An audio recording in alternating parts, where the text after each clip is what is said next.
क्या दुर्योधन सच में महाभारत का सबसे बड़ा खलनायक था, या फिर इतिहास ने उसे गलत समझ लिया? क्योंकि अगर हम उसकी पूरी कहानी देखें तो दुर्योधन सिर्फ एक खलनायक नहीं बल्कि एक बेहद जटिल और शक्तिशाली किरदार था। दुर्योधन का जन्म ही अशुभ संकेतों के साथ हुआ था। कहते हैं कि जब वो पैदा हुआ तो विदुर और कई ऋषियों ने धृतराष्ट्र से कहा, इस बालक को त्याग दो क्योंकि ये भविष्य में पूरे वंश के विनाश का कारण बनेगा। लेकिन कोई पिता अपने पुत्र को कैसे त्याग सकता है?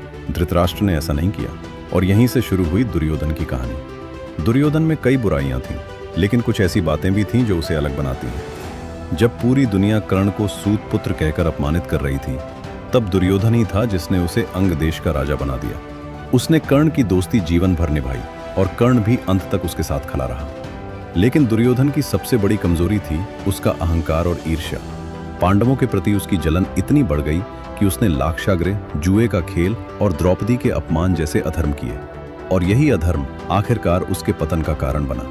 इसलिए दुर्योधन पूरी तरह बुरा भी नहीं था, लेकिन उसके गलत फैसलों ने उसे इतिहास का खलनायक बना दिया। अब सवाल आपसे है, आपके अनुसार दुर्योधन अधर्मी खलनायक था या गलत रास्ते पर चला एक योद्धा? अपनी राय कमेंट में जरूर लिखें।